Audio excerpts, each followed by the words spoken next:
క్రీస్తునందు సహోదరి సహోదరులారా, జీవస్వరం అనుదిన దైవ వాక్కు సందేశంలోనికి మీ అందరికీ స్వాగతం. ఈరోజు మనమందరము ధ్యానించుకునే సువిశేషం యోహాను శుభవార్త 11వ అధ్యాయము పవిత్ర వచనాలు 32 నుండి 44 వరకు. ప్రియమైన క్రీస్తునందు సహోదరి సహోదరులారా, ఈనాటి సువిశేష పట్టణములో క్రీస్తు ప్రభు దగ్గరికి మరియమ్మ వచ్చి ఇది ఈ విధంగా ప్రాధేయపడుచుంటాడు.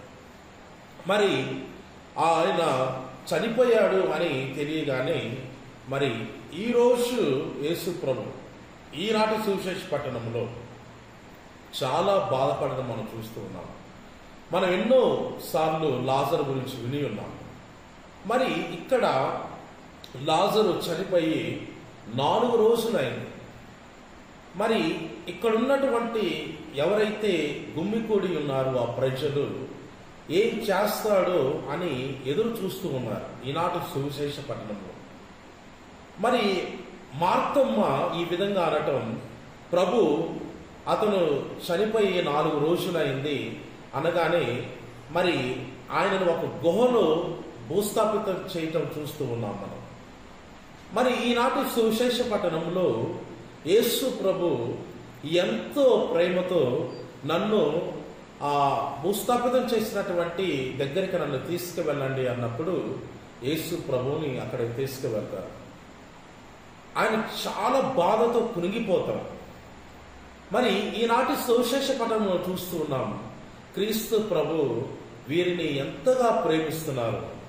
మరి మనం విని ఉన్నాము, మరియమ్మ మార్తమ్మ క్రీస్తు ప్రభువు వారి ఇంటికి వెళ్ళినప్పుడు ఎంత ప్రేమగా చూస్తున్నారు.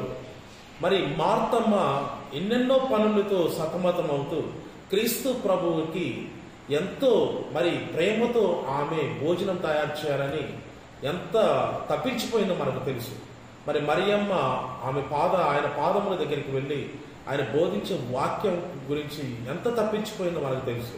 అందుకని అవన్నీ కూడా జ్ఞాపకం చేసుకుంటూ యేసు ప్రభు చాలా బాధపడ్డాడు. మరి తరువాత అతని తండ్రిని ప్రార్థించారు యేసు ప్రభు. మరి అందుకని నేను ప్రభువా, నా ద్వారా నువ్వు ఎన్నో గొప్ప కార్యాలు చేపిస్తున్నావు, నీకు కృతజ్ఞతడును అని చెప్పి కూడా ఈనాటి సువిశేష పట్టణంలో చూస్తూ ఉన్నాను. ప్రియమైన క్రీస్తునందు సహోదరి సహోదరులారా, మరి ఈ విధంగా యేసు ప్రభు లాజరు వెలుపలికి రమ్ము అనగానే లాజరు బయటికి రావడం మనం చూస్తూ ఉన్నాం. కానీ అతని శరీరం మొత్తం కూడా చేతులన్నీ కూడా తెల్ల వస్త్రంతో కట్టి ఉండటం మనం చూస్తూ ఉన్నాం.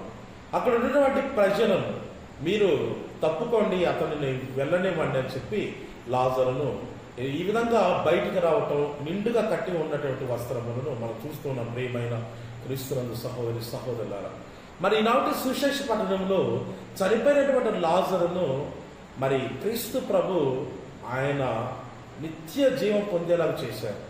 మరి మనము కూడా అందుకనే అంటూ ఉంటారు క్రీస్తు ప్రభు, ఎవరైతే నా యందు విశ్వాసం ఉంచి మరణిస్తారో వారు నా రాజ్యములు ఎప్పుడు జీవిస్తారు అని.